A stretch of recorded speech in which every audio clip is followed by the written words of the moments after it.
It's time for more Manifesting Original Rich Bitch Experiences. I'm your host, Ava Beilke. Welcome back to the More Pod. I hope you are doing well. It's so hard to believe that we are already heading into the end of the year.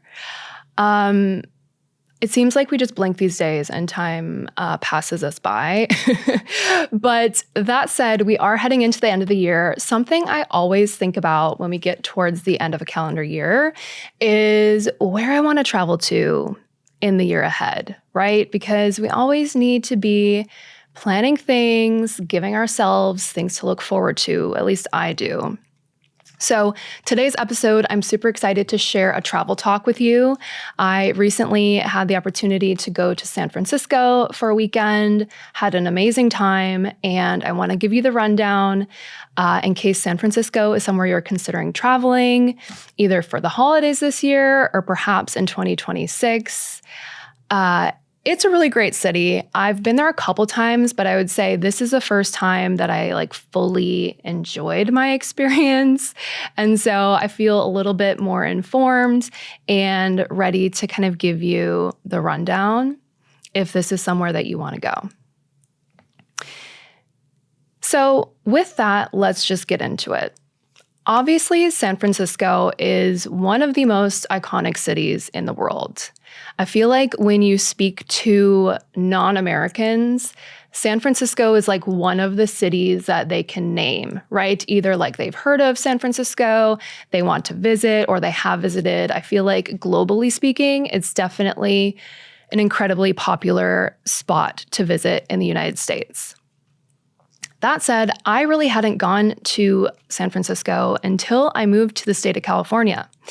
So after having spent some time there, I think much like New York City or London, it's one of those places where you could have a million different experiences.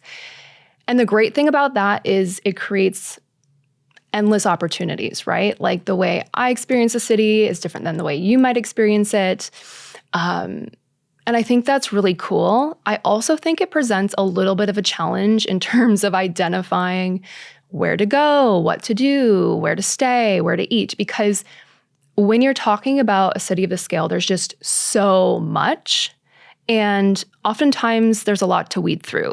So hopefully we can do a little bit about that today. When it came to my reason for heading to San Francisco, it was a little bit of business, a little bit of pleasure, just the way I like it, right? We have to have the write-offs when we can, but also want to have a really nice time. So for me specifically, I've been studying wine for almost a year now. And one of the workshop courses that I wanted to take, they offer it only a few times a year. And one of the offerings happened to be recently in SF. And so I was like, great, this is the perfect opportunity. Also, my partner grew up spending a lot of time in the city when she was in college. And so I thought, how fun would it be to have a cute little weekend together in the city? And I could also have that experience of the city through her eyes and also see the spots that she liked to hang out in. And so as if a class and that wasn't enough, I also think the proximity of San Francisco made it an appealing choice. And I currently live in Los Angeles. San Francisco, you could argue isn't very close because it is a 6-hour drive. But in the state of California, I'm finding that is still considered short-term travel. And I think we need to be doing more short-distance travel, especially when flight challenges, restrictions are continuing to take place. It just seems like now's a time where if you haven't done a lot of short-distance travel, it might be a great time to take that route, especially heading into 2026. So I want to make the case for short distance travel. As we head into the holiday season, obviously travel is top of mind. whether you're looking for somewhere to go this season or you're planning a trip for 2026, I think we can be staying closer to home. Since moving to California, I've done so much more short distance travel. And I think just the experience of moving to a new state has unlocked this concept for me. Like, why would I fly 18 hours to Singapore when I could drive 6 hours to San Francisco?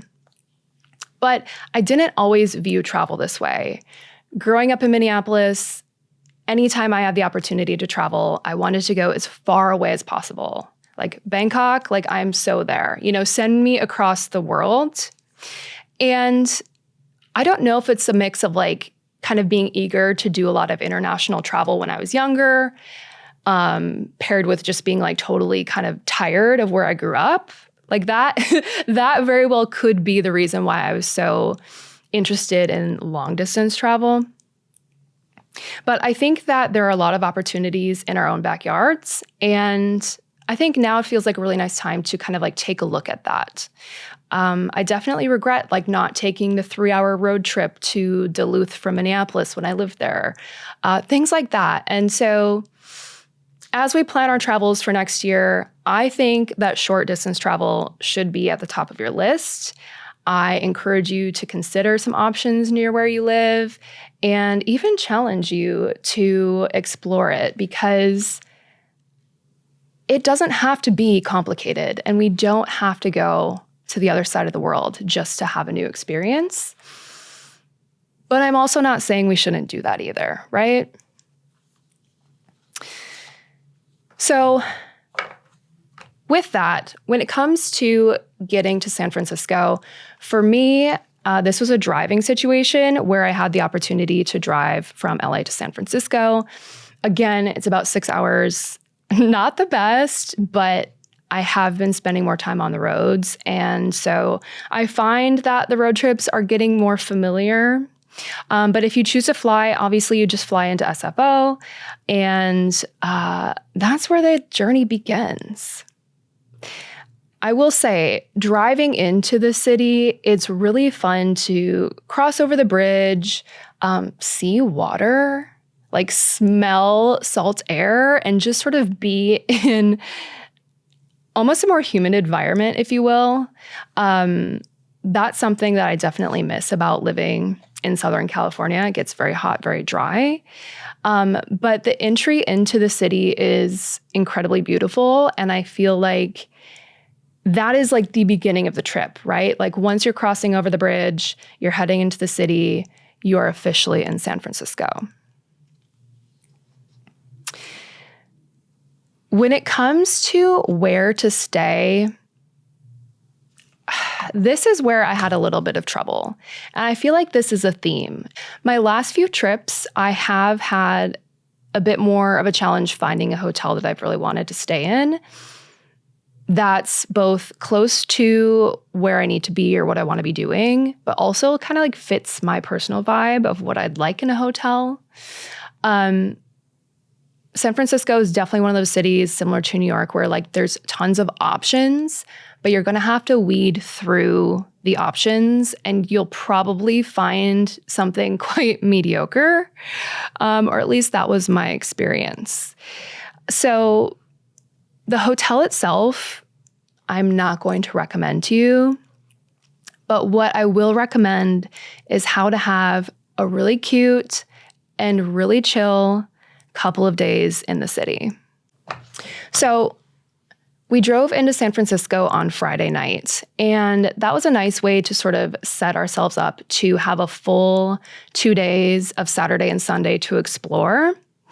On the first day, on Saturday morning, obviously you have to start off with coffee.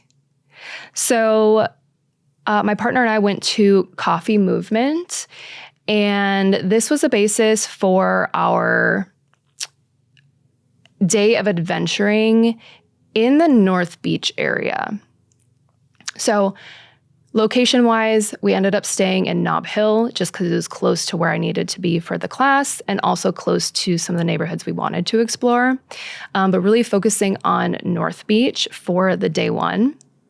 So it started off with coffee, a Coffee Movement. This place was really good. They're definitely one of those coffee shops that's really focused on the beans and like the brewing, and they don't add a whole lot of extra. And I like that. As someone who's a black coffee drinker, like this is an ideal scenario for me. You can have it hot, you can have it iced, and then you keep it moving. And this I really appreciated. So really great stop for coffee if you're looking for something to fill you up before a day of exploring. From there, we walked to a place called Mama's for brunch. And this place is also in North Beach. It's the best way I can describe it is like an American diner. Really small, but really kind of old, classic vibes. We did have to wait, but I will say the line to be seated to have a table moved pretty quickly, and the food and the whole experience was definitely worth it. So they've basically got just like a huge griddle that kind of spans the restaurant, and they cook up everything from omelets to sandwiches to breakfast potatoes. Everything was so good. I ordered the turkey club on sourdough, and I had it with a Coke, and honestly, it was super healing. Like, it was the best way to start the day. I was so happy with it. Everything else that I tried was also really good. So if you want pancakes, classic breakfast, omelets, or more like a lunch style meal, everything was really good, and everything we didn't order looked really good. Specifically the pastries behind the glass. So this was a really, really nice place to grab some brunch and continue on your day from there. So from brunch, our next stop was City Lights Bookstore. And this is a cute little independent bookstore, not too far away from where we were. I guess it's been around since the 50s, and they have a lot of really cool programming that goes on there. And I think it's nice to support an independent bookshop when you can. I'm quite guilty of ordering books on Amazon because they come in 2 days, and typically I can get any title that I'm looking for. But I'm having, second thoughts or considerations about the bookstore because it was a really nice sort of like leisurely browse. And I noticed a lot of books that A, I obviously wouldn't be looking for, but two, it was just sort of a nice, like relaxing thing to do. So I share that to say, as someone who hasn't traditionally gone out to an actual bookstore, I do recommend the experience. I think that while Amazon Prime is so incredibly convenient, there are times where you might just want to stop into a bookstore and have a cute little peek. And I enjoyed doing that at City Lights Bookstore in North Beach. So if that's something that sounds good to you, I'd encourage you to check it out. From the bookstore, we went to the San Francisco Museum of Modern Art and spent the rest of the afternoon there. And this was really nice. I feel like in my own city, I don't get out to museums very often. I don't know about you, but I feel like it is more of like a travel thing for me personally. And I was trying to think about the last time that I was at an art museum. And honestly, it was probably London in 2022. So that means it's been 3 years since I've been to a proper art museum. Call me uncultured if you want. I totally get it. But again, it's just not something I make time for in my day-to-day life. But it was such an incredible experience. I think that whenever I do find myself in a museum, I enjoy being inspired. I enjoy seeing new things. I enjoy kind of pondering, trying to kind of decipher like what I'm looking at. And so this museum is a place that you could spend, honestly, a whole day.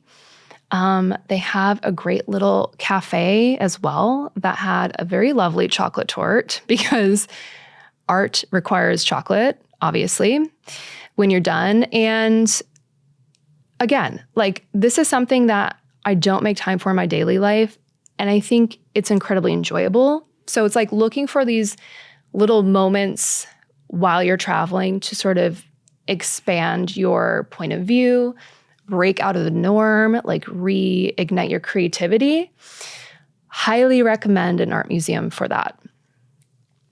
One of the pieces that I really enjoyed at SFMOMA was this gorgeous Mark Rothko painting. It's one of my partner's favorite paintings, and she wanted to show it to me.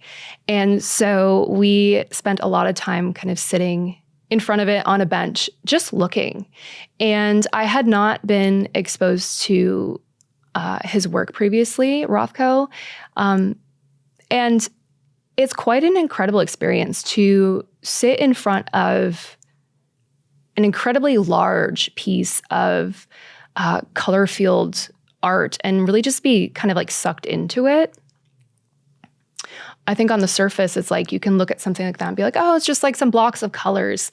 But when you experience these paintings in person, they're so incredibly like emotional. And I was really taken back by my reaction to the piece. And I was really glad that we got to see it. So I would say art museum is definitely making its way onto the top of my list of things that I would like to be doing more of when I'm traveling. And so if you are a fan of art, definitely don't miss the museum. After a full afternoon, it was time to freshen up, get back to the hotel, get ready for dinner. But obviously, I had to have a Waymo experience.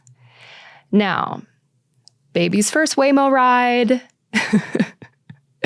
in San Francisco. I feel like this is something that I put off for as long as I could. Waymo, if you're not familiar, they are the driverless cars. They are in a few cities now, I think San Francisco, LA, Atlanta, Austin, and Phoenix. And they just recently also announced that they're going to be rolling out in my hometown of Minneapolis. So if you're unfamiliar with Waymo, I was too. I was a bit skeptical, but let me just say the Waymo experience had been talked up to me, okay? Apparently, the Waymo is more cost-effective than taking a car with a driver in it. And really easy and really seamless. So, of course, my first Waymo experience had to be a little bit of a shit show, right? Get in the Waymo and like getting in the car, like having a seat, like syncing music, none of that was a problem. However, this Waymo car had pulled over to pick us up almost in a bike lane. So if you imagine a street that's got like a few lanes, and then there's like a little kind of cement medium, and then there's another lane before the curb, but that other lane before the curb is actually a bike lane. That's where we got picked up. So when it came time to pull off in the Waymo, the car wouldn't move. The car wouldn't move. At this point, we were essentially off-roading in the city. The car wouldn't move because there's a speed bump, and it perceived the cars on the other side of this cement divider as traffic. And so we just sat there for, I don't know, 5, 10, 15 minutes. It probably wasn't 15. It felt like 15. But fear not. If you ever get stuck in a Waymo for your first time, you can call the support line. So these cars have a support line where you can dial if you're having an issue on your ride, and they dial you into a human. And this human essentially gives the car codes on how to maneuver out of the situation. Obviously an excellent first impression. No, but we did end up getting maneuvered out of this crazy bike lane and eventually were able to take a Waymo ride back to the hotel. However, it was quite comical that the first time I take a Waymo, like it's not working. So I'm still slightly undecided on how I want to use Waymo moving forward. To be fair though, the customer service, they were super sweet. They compensated the ride. They gave us vouchers for another ride. And it's not their fault. The silly robots just had no idea, right? So this was definitely like a very SF experience in my brain. Like that's how I filed it. Kind of silly. I did download the Waymo app. I haven't created an account yet. So time will tell if this becomes part of my transportation arsenal. But I will say it is nice, you know, when you've had a long day or when you're like not in the mood to kind of like get into a car and not have to talk to anybody. Like that's definitely where I can see myself enjoying a Waymo experience where I'm needing to go somewhere, not going to drive, and also just don't feel like talking to anyone. Like that would be the perfect scenario to use a Waymo. So with that, use at your own risk. But honestly, I think most of the time they are an efficient way of getting around. After the Waymo disaster of 2025, my partner and I went to dinner, and I was super excited to try a new spot, obviously. Most of the city is new to me, but we went to a place called Absinthe Brasserie and Bar, and this is a French restaurant, really cute little romantic spot. It would be a great place for a date or a great place to grab a cocktail with friends. But this was just one of those dinners where it's like from start to finish, everything was great. The atmosphere was nice. The service was excellent. Everything we ordered on the menu was delicious. They had a massive wine list. I think it's like 40 pages long. So if that's of interest to you, no, limitations in sight on that front. And just an overall like really nice experience. Some of the menu highlights from Absinthe were first and foremost the cauliflower soup. This cauliflower soup is blended and it has curried green apple, brown butter, and sage. I'm not even a soup person like that, but this soup was incredible. Highly, highly recommend it. And that was a pleasant surprise. For me, soup is one of those things where it's like, I'm never fully satisfied. And in a dinner context, I think it's fine, right? Because it's like part of your starter. It's before the main course. And so I wasn't expecting a lot, but this was truly incredible to the point that I'm telling you about it right now. And it was a pleasant surprise, not gonna lie.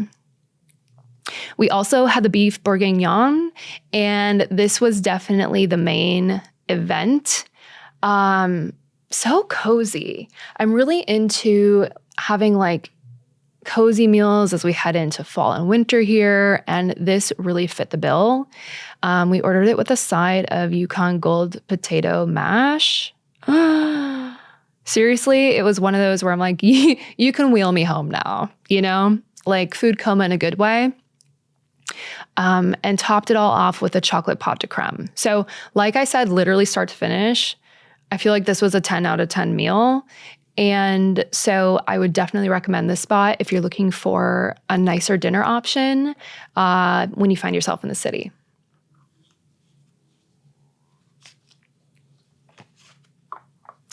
So that was day one. I feel like this was a nice mixture of exploring the city, but also not doing too much, like we're not making Excel spreadsheet itineraries. we're finding like, your key moments for the day and just kind of taking it in stride. That is very much the vibe. I think that when you try to pack too much in, it just becomes overwhelming and you can't actually enjoy where you are in the moment because you're trying to run through your itinerary. So I feel like this was the perfect amount of like exploring, but also just taking our time and enjoying. And I feel like that vibe is something we definitely continued to day 2 as well. So on Sunday, we started off strong again with a pastry. Not any pastry. A truly life-changing pastry. I met God at the bakery on Sunday morning. And the bakery in question is Eris Cult. So Eris Cult Bakery, they have a few locations. This is one of those spots that my partner had frequented quite a bit. It was one of her absolute favorites. And she's like, you need to try a croissant here. I was like, sign me up. But honestly, even with the recommendation, I didn't know what I was in for. The chocolate almond croissant at this bakery is absolutely to die for. As someone who loves a sweet treat, who loves a bakery item, I've had my fair share. And so I need you to trust me when I say, God is a croissant. It's a chocolate almond croissant. And she is from Eris Cult Bakery. Okay. I don't make the rules. I just share them. But the thing about this croissant that it truly sent me into another orbit. Like, it's so silly. But I was in heaven. And the thing about it that I enjoyed most was that it was warm when I got it. So when we got there, there was a bit of a line. And I will warn you, there will be a line. Again, another line worth waiting in, and it does move quickly. But it looked so busy that I'm like, oh, like, I don't know what they're going to have in stock when we are ready to order. No, they just crank these out all day from open to close. They're warm, they're plentiful, they're delicious, they're huge. And truly, I can't wait to go back and get another one. So if there's like one breakfast item that you make time for in SF, I would highly recommend going to Eris Cult Bakery. And if you want to pair that with something fun, it's right on the corner of the Clement Street Farmers Market. So we got a croissant and then we strolled the farmers market. I kid you not, I was not present for half of the farmers market experience. Like, we went and got a coffee. I could hardly speak.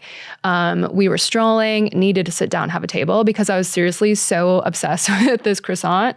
But it is what it is. And I regret nothing.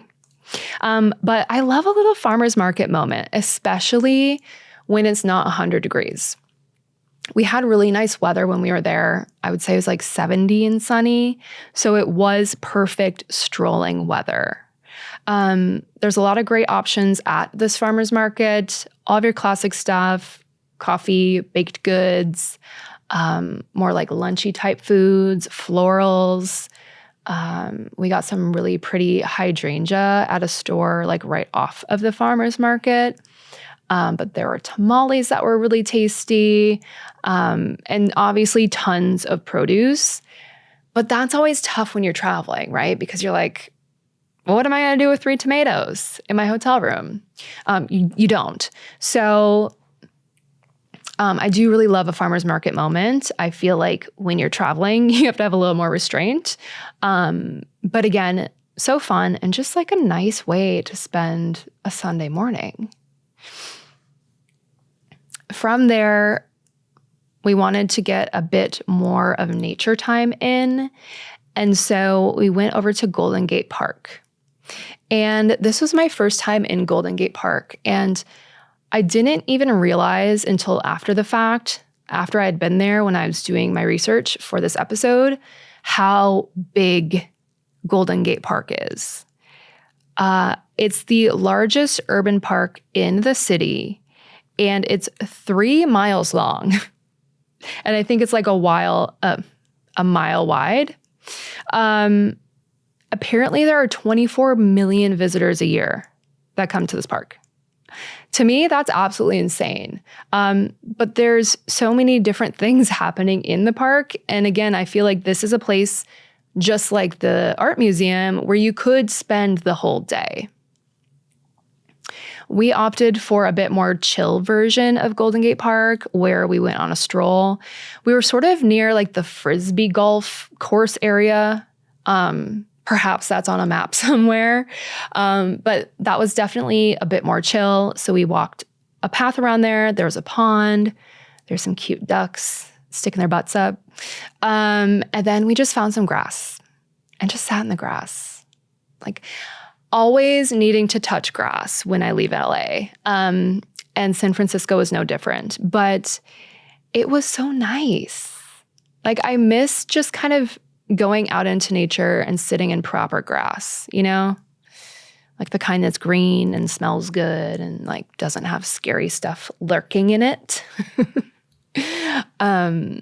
So highly recommend. I think Golden Gate Park, like I said, it's huge. Like, there's all sorts of different things within the park that you can do. There's gardens. There's a Japanese tea garden. There's a botanical garden, I think.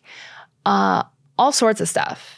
And it's also where they host a lot of the big music festivals. So definitely a must visit when you find yourself in San Francisco. And I think it's a choose your own adventure.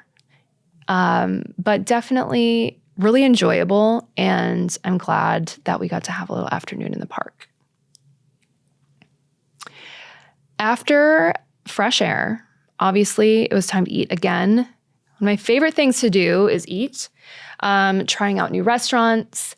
We went to a place called Laundromat for dinner, and this place was incredible. It's a bagels, pizza, wine, and beer spot. So we did not have any bagels, but we did have pizza. And this was such a fun place to just order a bunch of pizzas with friends.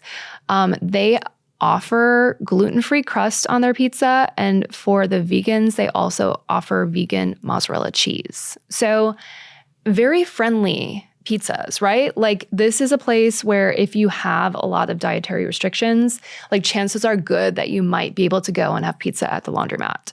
And I love that. We had a couple of different pizzas. I would say my favorite, though, was the pepperoni pizza. They have sides of homemade ranch and truffle honey, added that to it, and it was chef's kiss. Started also with the crispy Brussels sprouts, which were amazing.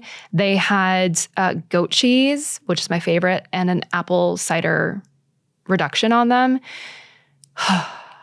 Again, I want to go back and I want to have that same meal. Topped it off with a couple of glasses of chilled red. And honestly, I think that's like the perfect kind of Sunday dinner, right? So highly recommend. Another great day of a mix of, leisurely stroll, a few things to do, not too much to do, a nice mix of nature, and exploring some local spots. So that's how I'd spend 2 days in the city. If you're looking for something that's really equal parts exploration, but also chill vibe. Obviously, another one of the reasons why I was there, though, like I shared earlier, was to take a wine class. So on the third day of my trip in San Francisco, I tasted 20 wines. I've shared a little bit about my wine journey here, but not a ton. And I'm excited to share more in future. But I started studying wine about a year ago, last December. And last December, I took and passed my introductory sommelier exam. And so right now I'm in the process of studying to become certified, which is the first sort of defining certification in that field. And it's been a really interesting journey just in terms of having a lot of information to study, but then also having the sort of tactile experience of like tasting wine, identifying wine. And one of the workshops that's offered through the body that I'm studying through is called a deductive tasting workshop. And the idea there is that through a deductive tasting method, you should be able to go through and identify, the color of the wine, the fruit notes, the non-fruit notes, the structure of the wine, and then by the end of it, be able to identify what you're drinking, where it's from, and what the vintage is. So, not easy to do, but such a fun and challenging experience. So this workshop was one where we went through that process from 8 a.m. to 6 p.m. and blind tasted 20 different wines. The first question my parents asked me was like, how drunk were you? Which I need to clarify, you don't actually drink, like you don't swallow these wines, you spit them out, because the more wine you drink, like the less sharp your palate becomes. So it'd be quite impossible to drink, obviously, 20 glasses of wine in a day. And also I'd have no idea what I was tasting by the end of it. But that said, this was an experience that I really enjoyed. It is weird to kind of like sit down at 8 a.m. and be served 4 glasses of white wine. Like, it's just a strange way to start the day, in my opinion. If that's how you start your days, no judgment. But it is always a little bit wild in these study environments that start at 8 a.m. and then you're like greeted with a bunch of wine. But that's the journey I chose, and that's the journey I'm on. And it is quite fun, but it is a little weird. So there were 4 rounds of 4 flights. 4 flights of 4 wines. And then after those 16 wines that we practiced on, they gave us a practice exam. And the exam would be like a mock exam equivalent to what you go to take in order to be certified as a sommelier. And I was really proud of myself because by the end of the day, when it came to the mock exam, they gave us 4 wines to blind taste and identify. I got 2 out of the 4 right. I got 2 out of the 4 right. I really learned a lot in the workshop, but it was a nice sort of encouraging realization that I'm on the right track. And you only have to get 60% to pass. And I was able to score my mock exam and I just hit the 60%. So that tells me that with another year of studying, I feel like I'll be in a really good place to go through the official certification exam. But wow, if you are looking for a subject that truly is never ending, like you could study wine for a lifetime and you still wouldn't know everything about it, I highly recommend. It's truly remarkable, just like how in depth you can go with the subject. And it's just always been of interest to me. And I'm really enjoying studying wine. And I also find it to be a really nice break from what I do professionally, which is work on a computer. So to have a hobby that's tactile, especially someone who works on the internet, has been so incredibly grounding. So if you're looking for something new to get into, if you want the world's deepest rabbit hole, you want to challenge yourself, I highly recommend studying wine. And perhaps you could go pursue your sommelier certification. I hope to share more about this in future. I'm just not quite sure how I want to bring it to you. So if you have ideas, definitely let me know, because there will be a lot more wine in the future. So that was the majority of my third day in San Francisco. Like I said, they offer this workshop a few times a year in different cities, and I'm really glad that I chose the San Francisco option. Yeah, it was a long day. I was very overwhelmed. And so before my partner and I left the city, we made time for one more meal. We had to do a little send off, right? Especially before a 6-hour drive. So we went to our last dinner of the weekend at a place called Beilke, or Barcha perhaps, sort of near the financial district area. And this was so good. This was honestly the perfect send-off. It was a Mediterranean restaurant, like really cozy. We had some hummus, we had chicken kebab, and it was just like a really nice hearty meal. They also had a gluten-free, it was a rosemary focaccia bread option to pair with the hummus, which I thought was so sweet and accommodating. And so that was really great. The chicken kebab with the tahini yogurt, so good. And after tasting and spitting out 20 glasses of wine, I really wanted to drink one. So I had one glass of wine to top off the weekend, and then my partner drove us home. So that was a short, long weekend in San Francisco. And I feel like it was just the perfect balance of doing things and not doing things, like work and pleasure. Just a really nice balance. I would say, to summarize my time spent in San Francisco, and if you're considering taking a trip, I think this is a great city. I think this is obviously one of the most iconic cities in the world for a reason. And if you have the opportunity to experience it, why not? I think you can have so many different experiences in the city. There's a nice mix of nature, art, dining, drinks, and truly just had the best weekend. I feel like I always rate my travel experiences, and I was tempted to give this a 10 out of 10. And I think I will. 10 out of 10 for SF weekend. I don't think I've given a 10 since London, and I want to live in London. So that says a lot. But again, there's so much to do. There's something for everyone.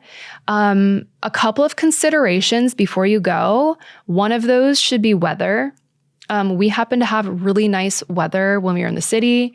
It was not raining. It was sunny. It was a perfect kind of like 70 degrees, perfect for walking around. But definitely look at the weather patterns, especially if you're not into rain, because there is definitely a rainy season to be had in SF. Another consideration is footwear.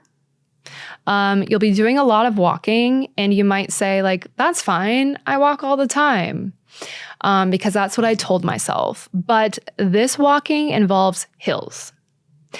And something about the hills just hits a little different. I brought my trusted pair of boots that I'm wearing right now that I wear everywhere all the time. But apparently my boots have never seen hills because I did still get blisters. And so shoe considerations, definitely pack something comfortable yet stylish if you can. Clearly that shoe option is missing from my closet, but if you have something like that, definitely going to need it. Also bring Band-Aids, because you might have blisters after walking the hills in the city. And that's it. Just comfy shoes and Band-Aids, to be honest. When it comes to where to stay, like I said, I think you should really base your hotel choice on the geography. So If there's a certain place that you need to be or you want to be, just choose the best option near you. That said, if you have a favorite hotel in SF, I would love to know what it is because I'm still on the hunt for a really cute, ideally boutique hotel option.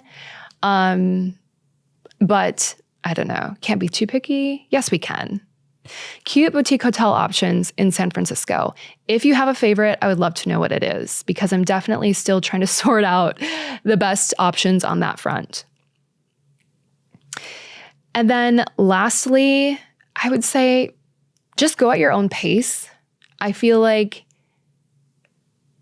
as I've been planning and taking more trips, the less I push myself, I find the more fun I have. When you can kind of take the pressure off of a trip, right? Like when you stop trying to make it the perfect weekend, when you stop trying to make the perfect itinerary, when you stop, trying to hit all of the restaurants with Michelin stars, like taking all of that pressure off is where I've found the most joy in my travels recently. And it's hard to do because you want to make the most of your time, and I get that. But the more I remind myself of this and the more I actually make an effort to do it, the more fun I'm having. So take the pressure off, and just trust that your experience, your trip, your visit is going to be great and it's going to be exactly what you need. And that is the energy that I am bringing into travel for 2026. So with that, if you are looking for a destination to hit next year, take a trip to San Francisco. Why not? And if you do, I'd love to hear about it. You can always let me know. And I look forward to more travel talks in the new year. And until then, I wanted to just thank you for listening. I really appreciate the time you spend with me and the pod. And if you enjoyed today's episode, please go ahead and leave a 5-star rating, a 5-star review, subscribe on YouTube so you can see the video. And if you do none of the above, just remember to be more you. Listen to the More Pod every Wednesday as I share the things that make me more me and discover a thing or two to make you more you.